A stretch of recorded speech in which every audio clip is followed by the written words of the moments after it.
I've been asked to speak a little bit about the Netflix series Mindhunters, which is something I'm happy to do. I watched the very first season and I enjoyed the first few episodes. It's actually an entertaining show, I think. And if that's what you're going for, pure entertainment, then that's not a problem. That's good. However, the show actually bears very little to the reality of the FBI, its profiling unit, and the capabilities of the people within it. I think it's important to first start off and explain that um, the FBI is not the first a group of professionals to actually investigate or examine the phenomenon of serial murders or serial crime. Criminologists, psychologists, forensic scientists, these are professions from which this issue has been studied for the past 100 years prior to the formation of the FBI's unit. And in a scientific fashion, obviously, criminal profiling has been around for thousands of years in different forms. But only in the 100 years leading up to the formation of the criminal profiling unit of the FBI were these efforts more scientific, with people like Cesare Lombroso and also the James Brussels in the United States, and Hans Gross with his textbooks at the turn of the century. Uh, these are people who were actually studying this issue very carefully, very thoughtfully, and doing research and publishing textbooks long before the FBI even thought about forming a criminal profiling unit. Now, that unit itself was started by a guy named Howard Teeton. And just full disclosure, Howard Teeton is a personal friend of mine, and I've communicated with him for years. Subsequent to his retirement from the FBI. During the 60s, he began to develop his approach to criminal profiling by doing this sort of multidisciplinary approach, by studying under forensic psychologists and psychiatrists, by talking to forensic scientists, by talking to psychologists. His goal was to get a lot of information about this type of crime, because at the time he was a police officer in San Leandro, California. He even studied under Paul Kirk, who's one of the fathers of modern criminalistics in the United States, who his methodology relied heavily on criminal, or contributed heavily to criminal profiling, and he liked the idea of integrating criminal profiling methodology into crime reconstruction and criminalistics. So his approach was very multidisciplinary, and he also borrowed heavily from the works of Hans Gross, who also, again, wrote extensively about criminal profiling at the turn of the century. It wasn't until the 1970s, when he became a agent with the FBI, that he began to teach criminal profiling techniques as an investigative aid. And in late 1970, while he was teaching at the FBI National Academy, he wrote his very first actual criminal profile.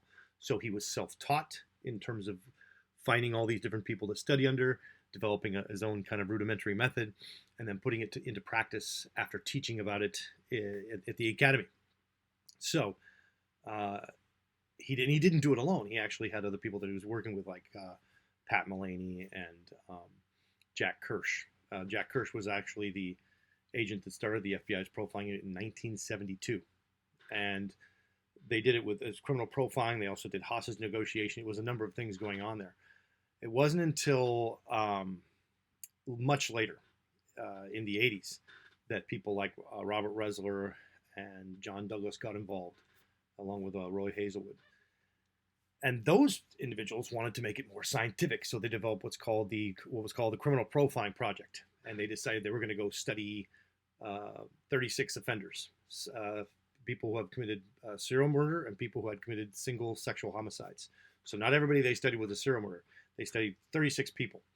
And they didn't do it. They got a grant, by the way, from the NIJ, from the National Institute of Justice.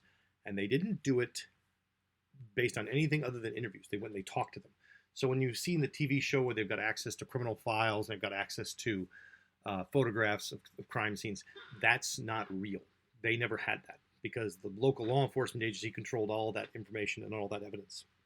So when they went in, they would have a questionnaire, and they would talk to these people, and they would accept what they said as being factually correct or being truthful. They did not check it against the criminal file, and that was one of the biggest criticisms of the peer reviewers who reviewed the research study that was done by the FBI and said, hey, yeah, you just took their word for everything, and you assumed you could tell when they were lying, which you can't do, and then you wrote it up as fact. And that's a big problem. That's one of the very first limitations. And that's one of the reasons why I really enjoyed the first couple episodes of Mindhunters, is because it was very candid about how these people were coming to the problem of violent crime from a very naive perspective. They barely understood psychology. They did not understand psychology. They barely understood the concept of human sexuality and all the dimensions of that. And they certainly didn't understand fetishes or objectification or all the or machismo or all the issues that today we've integrated into the process of criminal profiling. So rather than being people who were very intelligent and very capable and very skilled, who were applying their knowledge and their ability to criminal investigation, these were people who knew absolutely nothing and just sort of started doing it because they could, because they were situationally in the right moment in time to do this kind of work, and they didn't really have any authority to work cases. They just had to get permission from law enforcement to come help, and that's how they learn things. That's how they learn more. And even then, they really didn't do that. And that's why the criminal profiling project that was done by the FBI was widely panned. It was actually peer-reviewed, and all the peer reviewers who looked at it said, this isn't science, it's not reliable, the information is collected uncritically, you've lumped all these offender together that don't belong together, you don't understand that there are these differences and these motivations that are going on, these differences in these types of criminals that are here, and the differences in the victims. It's just, you really don't grasp the concept of criminology or how to study crime scientifically. So of course you can't publish it in the scientific journal. So the National Institute of Justice, the NIJ, they defunded the project. They said, yep, you're right, it's not scientific, we're done. But the FBI said, fine, we'll just publish it as a book.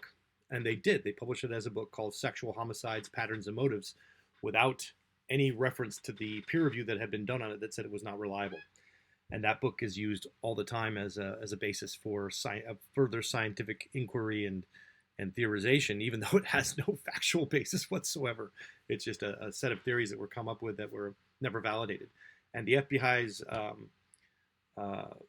crime classification manual has that warning in the front of it. I think it's like on page 17. It says, these are all invalidated theories. They're not to be used for any real cases or any real examinations, or at least back in the late 90s, that's what they said. The disclaimer was very clear in there. And I've cited that in much of my work. So the idea that the FBI's profiling unit has created or is run by or is producing people who have a great deal of insight into crime or criminology or even psychology is deeply misplaced. And it has a long history of sort of trying to jealously guard its foray into that area by trying to keep everyone else out, pretend that they know more than they do and pretend they have capabilities that they don't. But the bottom line is that that unit has never solved one single case. I put the challenge out there to anybody who wants it. Name me the case where the FBI wrote a profile before the offender was apprehended that actually helped in the apprehension of that criminal. And you'll be surprised to learn, I suppose, that that's never happened. Most of the time, their methodologies are applied after the fact, or their methodology or their profiles are determined to be completely wrong, and that's happened to them a lot. So that the TV show gets some things right, and it gets some things wildly wrong, but these are for dramatic purposes. So it's important to understand the history. It's important to understand the people that are involved.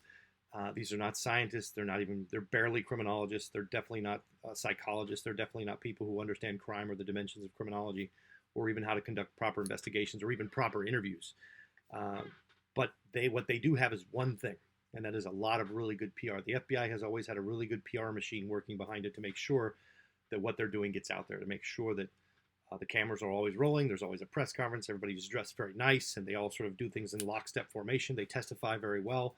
They appear very professional, and they rely a lot on their reputation to get things done when that reputation is not really very well earned. Once you start looking at what they've done and the people that are involved, you start to have, you're less enthusiastic about taking what they say as fact or as evidence. Specifically when it comes to the area of criminal profiling. There's a lot of things that the FBI does that are actually very good, and there's a lot of really good agents that work for the FBI. Those people don't wind up in the criminal profiling unit. In fact, the organization that I helped found in the late 1990s, the International Association of Forensic Criminologists, was the Academy of Behavioral Profiling back then. One of our founding members was a retired FBI profiler, and he said at the time that he was there, they were using it as the rubber gun squad. The profiling unit for the FBI was where you would send somebody who lost their gun for a mental health issue or had a domestic violence issue. They could no longer carry a gun, so they put them in the profiling unit, one of many of the areas where you would put somebody who had mental health problems.